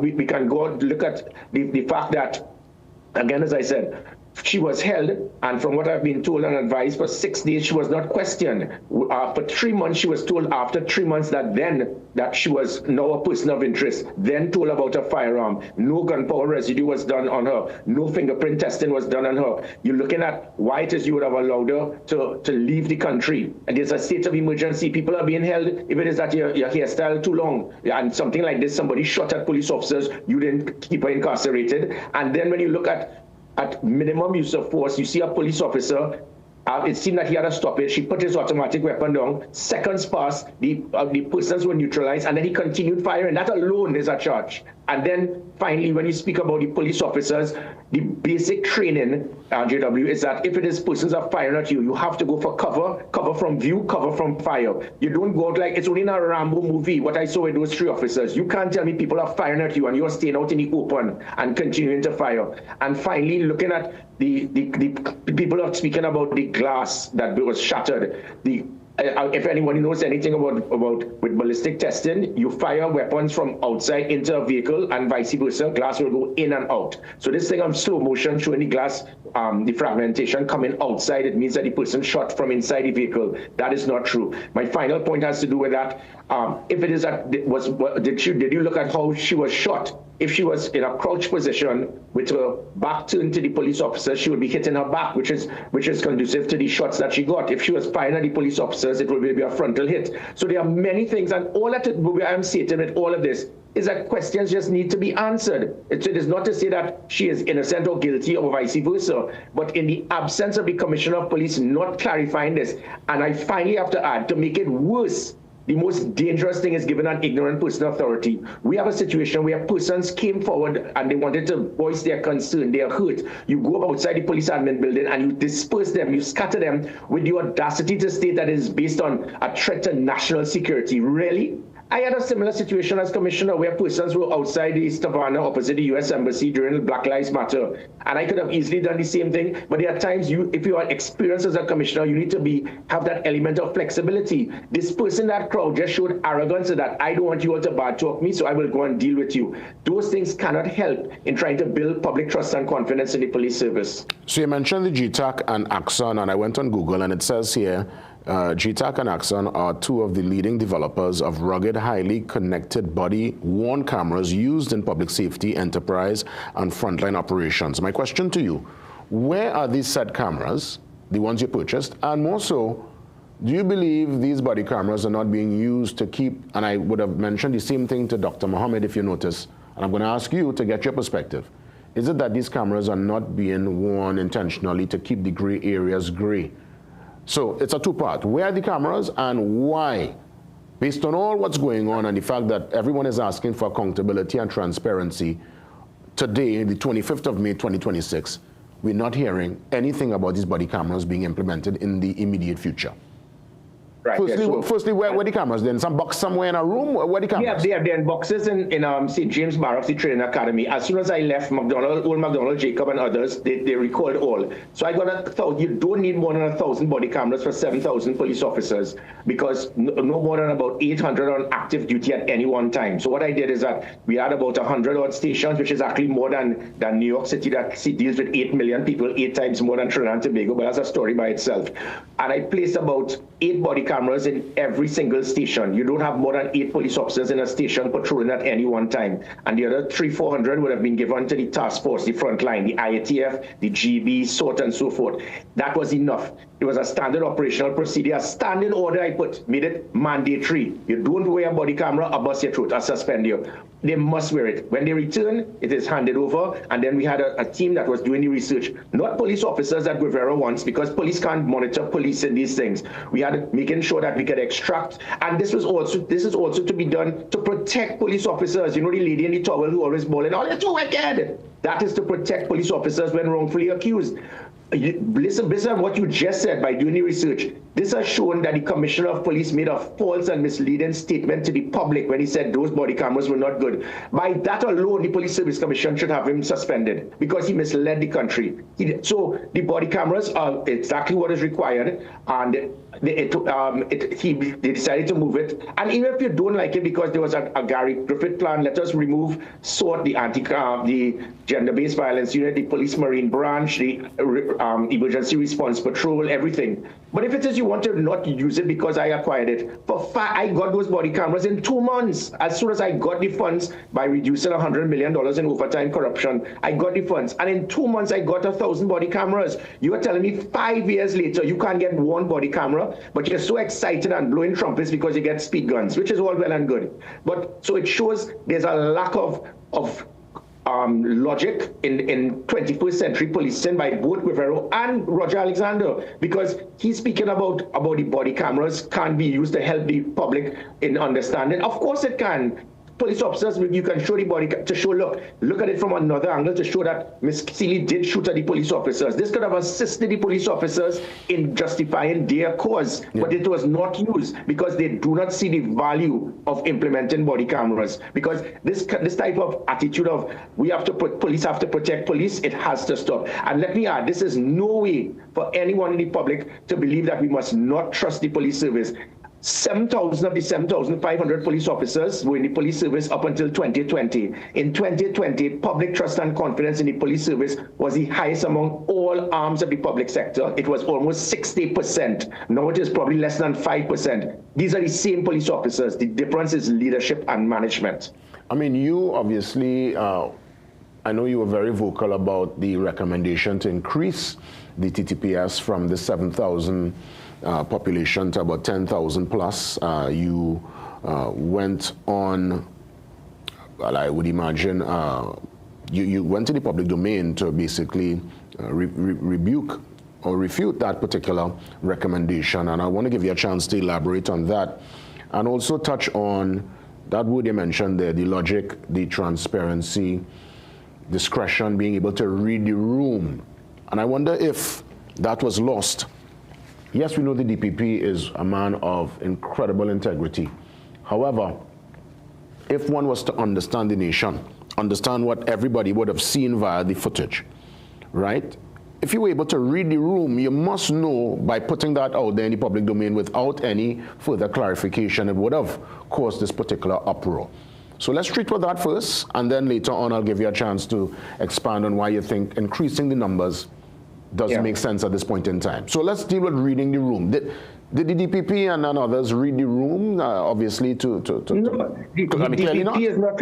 Yeah, no, but he's not required either. That's the point. The DPP is not required to read the room. His work is based on the files and the facts. This is what is given to him. He's not a fact-finding investigator. He's also not a public relation officer, nor a politician, nor a commissioner. His job is you throw it on the table, and I'm going to sift through every single thing to come up with a conclusion. So the DPP, that is not his job. That is the job of the Police Service Commission, the politicians, the Commissioner of Police. You listen to a politician, Philip Alexander, is speaking on behalf of the government of Trinidad and Tobago, and is attacking every single person who is voicing their concern pertaining to how this matter is going out. So he's speaking on behalf of the government, and I shudder to think. I have worked with Kamala Prasad-Bissessar as a security advisor and a commissioner of police when she was in opposition and a security minister. I cannot think that she would agree that we must demonize, condemn, attack the media, attack those persons that went outside the police admin building. And you are government minister doing that. That means that if you are speaking on behalf of the government, is the government reading the room? If it is that you as a commissioner of police, in a condescending manner, you are attacking people and questioning them and how you're speaking to them in your press conference, I am telling you this is how it is. And that's where myself as commissioner, there was a similar situation in Carnival. Let me quickly show an example where there was a shooting between police and gangs and a young girl was shot.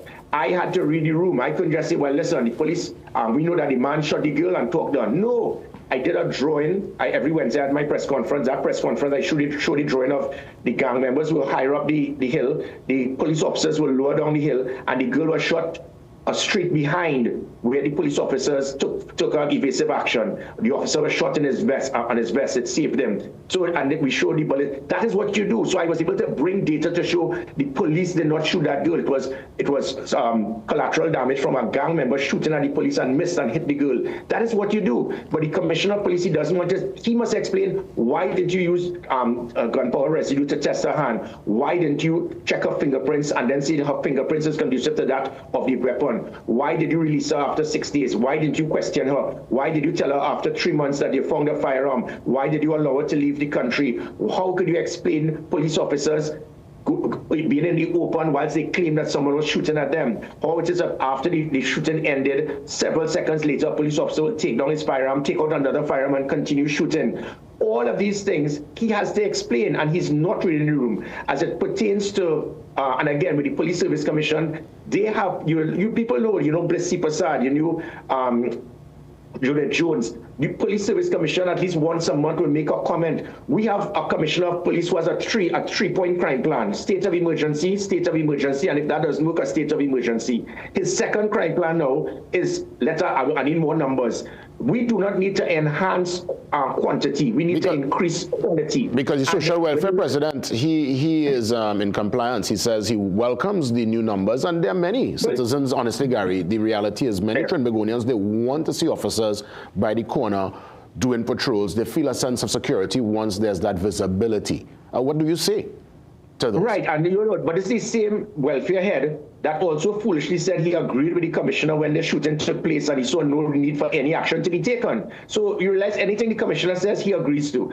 Now, these guys have never gone further north of Shaka Shakari. They do not understand what is happening worldwide. Police departments, they are reducing their numbers. Why? Not because crime is going down, because of technology. If you have body cameras, if you have CCTV footage, if you have Safe City model, you have GPS tracking on police vehicles so they stay in the area of responsibility. You have operational command centers. Technology is causing a reduction of police officers. Additionally, Dwayne Gibbs and myself, we showed, you remember 5 years ago, people complained they were seeing too many blue lights, too many sirens, too many police officers all over the country. We have 12 police officers in a station and 12 of them sitting on twiddling their thumbs. No, Dwayne Gibbs and myself, what we said, you put 2 or 3 in the station, the rest of you all get out there.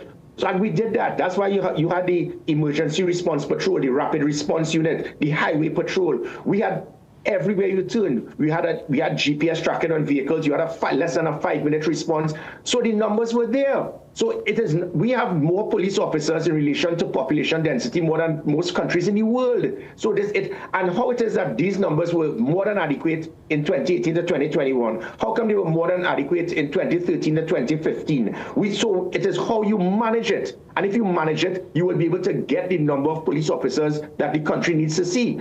Increasing the numbers, it's going to put $700 million more into taxpayers annually, and we don't have the present system to measure the performance of police officers and make them accountable. You take that $500 million. Had I been minister, I will say, give me that $500 million, and I will be able now to provide all the aspects of technology, equipment, assets, training, uniform that is required for the police, the customs, the immigration, the fire, the prisons, the army, the Coast Guard, the Air Guard. That is what we need. We have police officers and stations lacking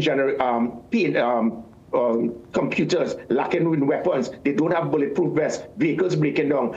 So you don't have the proper budget allocation to properly man the police in its present state. But now you're going to increase the numbers. I mean, it makes no sense, but this is what happens when you take a middle management person who probably didn't come in the top 20 or 30 to be promoted from a middle management level to become commissioner, which again is why the Police Service Commission has been silent on all of these things. Gary, as always, sincere thanks. We're looking to wrap things up. Any closing remarks in the 30 seconds that remain?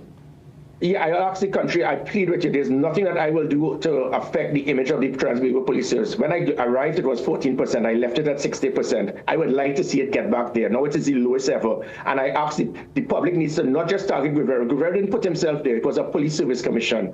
If it is that people can be accountable, we cannot also have a government minister, Philip Alexander, attacking persons because of their rightful concern of what is going on. If we can all just take a breath, understand the DPP is on top of this, but there must be some degree of transparency and to explain many of the irregularities in this investigation. Hey, Gary, all the best, and hopefully I'll probably see if I could come across Saturday to take in the Champions League final. All the best. See you. Same to you. All the best.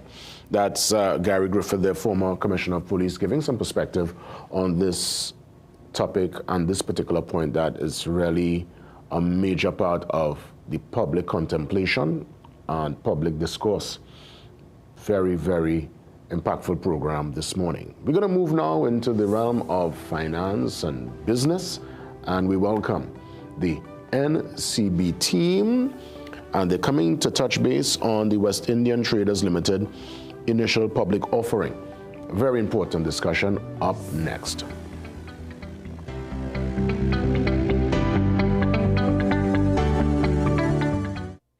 Step into ABC Doors and Windows, where quality meets variety.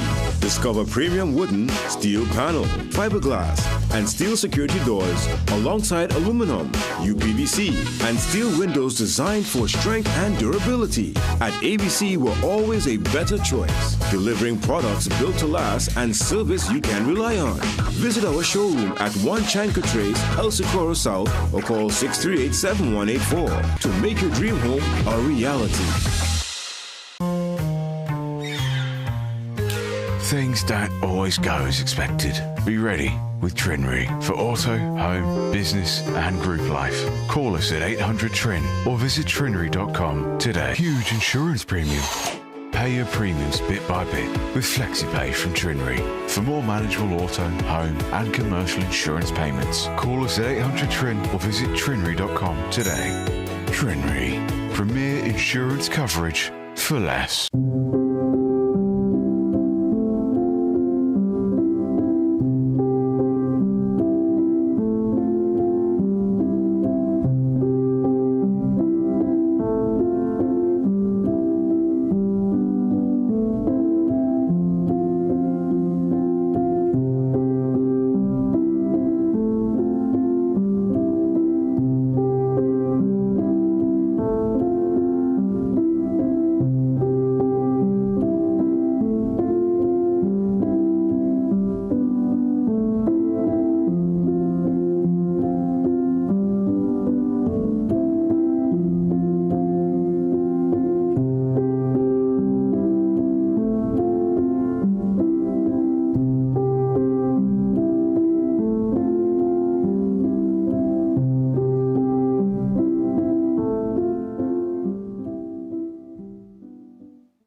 This is more than just music.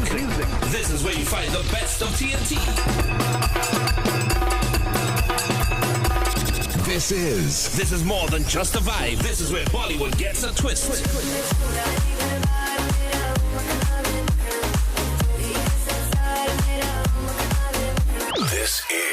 This is more than just energy. This is Bhangra and indie pop too.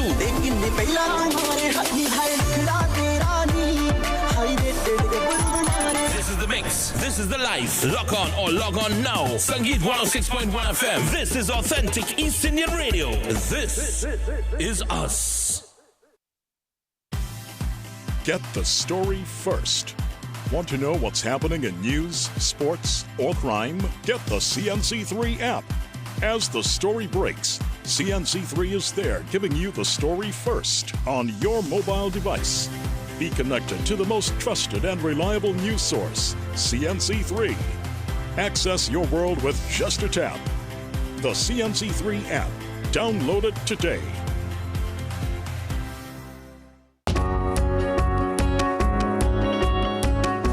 Sportsmanship is when an athlete walks off the court and you can't tell if he won or lost because he carries himself with pride either way.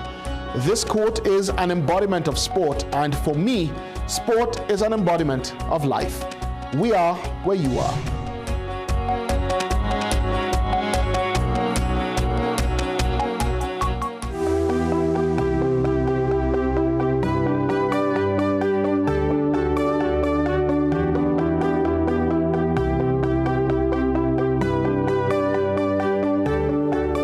So we get into that very important discussion regarding the West Indian Traders Limited IPO. It's live as we speak and is going up until June 5th. To give a deeper perspective and unpack the layers, we welcome yet again Marley Creasy joins me, the Chief Executive Officer of the NCB, here with us this morning. And you're in great company, Marley, because Jake Gillette joins you, the Managing Director also of NCB. So gentlemen. West Indian Traders. West Indian Traders. And NCB. Yeah. Yes. I got a little mixed up there. Yeah. But thank you so much for the clarification. And by all means, we want to get into this most important discussion because clearly it's live. And just want to find out thus far, probably with you, Marley, what's just been the response thus far? Because this went live on the 18th of May. Yes. Yes. So far, we already knew or had a sense as to where the institutional investors were going to land, because of course they're very near and dear to us. But what we have been, I wouldn't say surprised, but pleased to see is that individuals have been taking up the offer, particularly the staff, suppliers, and vendors of West Indian Traders Limited. So we always keep our fingers on the pulse of our institutional investors, but the feedback that we've been seeing from the employees of West Indian Traders Limited, and they're more than, 2,500 customers nationwide? Yeah, 2,500 supermarkets, retail customers that we distribute on a weekly basis. That has been significant. And you all have been part of the Trinidad Rhythm for about 30 years, 30 plus years, right? Yeah, it's our 30th year as a company. Fantastic. Yeah. What's the impact been, to bring that particular perspective, the company's ethos really, to the wide audience? Well, our history goes back 30 years, and we started off as a single van operation. Single van for real? Yeah, one van. Wow. With our co-founders, Michael and Deirdre Schwelt.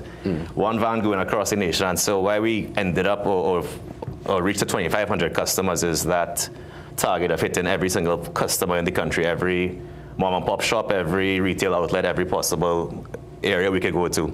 So we service 2,500 customers weekly right now, and I think we hit the length and breadth of Trinidad and Tobago with that. Now, this IPO is being described as historic. That's what's been said within the field. Why is it so significant, this particular development? For an SME IPO that's being listed on the small and medium-sized enterprise market on the stock exchange, it is the first time in the SME space that investors are going to have the opportunity to invest in an IPO that is operating in the fast-moving consumer goods space. Many of the people who may be considering investing in this IPO for the first time may not necessarily realize that many of the products that they use on a daily basis are actually distributed by West Indian Traders Limited. So what I tell people is invest where you shop. Of course, well said, well said. And in that regard, Jake, why are you going public now? And more so, the funds raised will help in what's literally the next phase, really, of the business? Well, why now is we've been going through an amazing growth phase right now. So we had taken over the company in 2021, and our revenue at that point in time was $44 million. Last year, we did $81 million in revenue. So we've had quite a rapid increase. And there's a lot of the why now. One being the SME tax incentive of 0% tax for the next 5 years. We're building a warehouse right now, a 40,000 square foot warehouse, which next year will allow us to expand our portfolio, our product range, and our efficiencies. And then a big factor too is our staff and engagement have been quite encouraging, where a lot of our staff want to be involved. And I want to have as much people along with the growth journey with us as we can, rather than just being bystanders or watchers of what's happening. And in that regard, that's where Marley will come in, because here is a unique opportunity for those looking on to participate, to move from shelf to shareholder. Yes, I love the way how you phrase that, actually, to move from shelf to shareholder. Yeah, you know, and because I'm thinking, for those looking on, I mean, just walk us through the steps. How do we even get involved? We have until the 5th of June. Yes, but I always encourage Trinidadians not to wait until the last minute, but the process is very straightforward. You know we love last minute. Yeah, you know, Marley.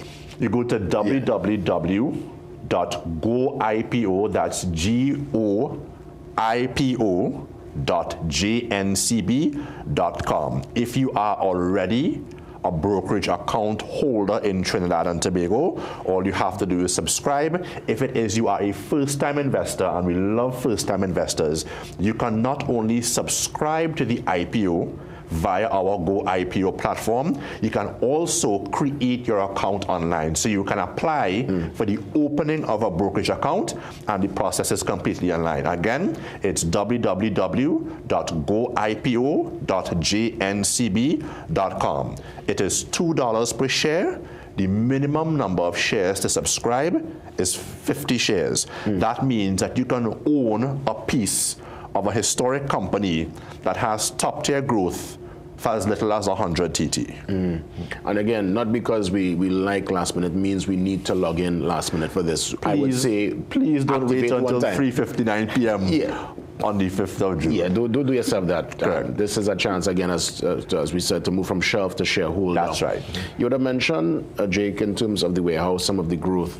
What message you want to say to your potential shareholders, those looking on, who will buy in, as to where you see the company, where you see this entity, this force of business in about the next 10 years?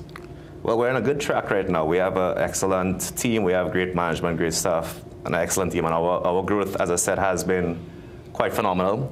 And I really think we're just at the start of it. So we do have a young management team coupled with a very experienced board of directors. And so I think that pairing of the responsible and experienced board of directors with the young and energetic management is a massive factor in our growth story and our growth process here. And timing is everything. Obviously, we live in a time of local, regional, international uncertainty, but there are still many who, despite all, they want to see growth. They want growth for themselves. They're looking at entity like West Indian Traders and saying, okay, this is a good fit. Walk me through timing, and walk me through why taking that particular bold step now makes sense for the long run. The best time to start investing is yesterday. The second best time to start investing is today. If you look at the growth model, and if you look at the business model for West Indian Traders Limited, what you're going to see is an investment opportunity that has several positives, many of whom sometimes conflict, but you're getting multiple convergences in a single opportunity. One, you have something that is growing top-line revenue by double-digit percentage rates, but you also have the benefit of a company that has been in operation for 30 years. And while you have those two major positives, I would also include a third, which is that fast-moving consumer goods and many of the brands that West Indian Traders Limited covers are traditionally considered recession-resistant. So you have a growth opportunity in a business model that is traditionally recession-resistant. And some of the products, we actually saw it there on screen. I'll let you have the final say, Jake, just your closing remarks as we look to wrap things up. Well, a big thank you to our team, to NCB, to our staff, and all of our customers for supporting us for the last 30 years. We hope you take this opportunity to also be engaged with the business on a deeper level as being a shareholder. Yeah, well said, Jake. And in the seconds that remain, Marley, any closing remarks? Don't hesitate. Sign up today. As Ali said, let the investment start from as early as yesterday. So that means yesterday and today, now was the time. That's right. That's the call to action. Gentlemen, I will stick around with me on set. Let's all hear from Sagoni, who's coming up next with our weather update. And on a Monday, she really speaks primarily to all our farmers. So Sagoni, it's all yours. Good morning.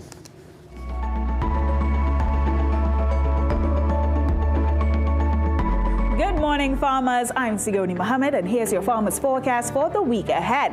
Now, this week brings a mixed weather pattern with tropical waves moving across the region, bringing periods of sunshine, haze, gusty winds, and scattered showers, some of which could become heavy at times. Now, while overall rainfall is expected to remain near to below normal, wetter conditions are likely across parts of south and central Trinidad. So take note. Now, Monday in our forecast is a barren period. That is best for pest control, cultivating, and field maintenance due to the showers we're expecting. Tuesday and Wednesday, however, brings better planting days for beans, corn, flowers, peppers, and other above ground crops. Temperatures will stay very warm to occasionally hot, but feeling even hotter during the afternoons due to humidity. So take note. Now, come Thursday through Saturday, it is ideal for leafy vegetables, cabbage, and pak choy, and other above ground crops. But get this, breezy conditions may affect exposed crops, while humid conditions after these showers we're expecting could increase the risk of fungal diseases. Come Sunday, it is a poor planting day as seeds planted now may yield poorly, especially after thunderstorm activity the day before. We also welcome the full moon that day, so traditionally it's linked to increased moisture retention and stronger sap flow in your plants. Now, how about a farming tip before we go? Mulch crops and maintain irrigation. And you want to do that because we're expecting hot, breezy days which will dry soils out quickly. You also want to protect your young plants and flowering crops from gusty winds, especially on exposed hillsides. And farmers, you should also prepare for decreasing soil moisture, increasing vegetation browning, faster evaporation, and moderate heat stress for your workers, your livestock, and even your young seedlings. So make the most of the productive planting window from Tuesday to Friday while staying ahead of the heat stress and changing moisture conditions. And with that, that's your farmer's forecast, helping you grow smarter every week.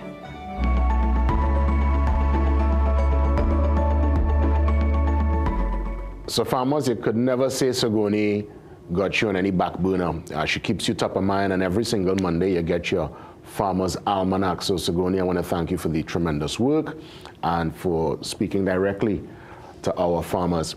As we look to wrap things up again, birthday greetings to our very own Amisha. Yes, and to all those who celebrate on this day, the 25th. Is it still overcast? Earlier on when myself and Justin, we were doing the walk-through, or the walk-in, it was looking very overcast. I'm not too sure if it's Saharan dust. I mean, I would have seen via Sagoni's weather update that we might have some rain today, so it's one that I welcome because clearly the place looking a bit brown. All right, so rain is welcome. Listen, great show, very informative. Until we meet again tomorrow, God spare, have yourselves a safe and productive day, TNT. All the best.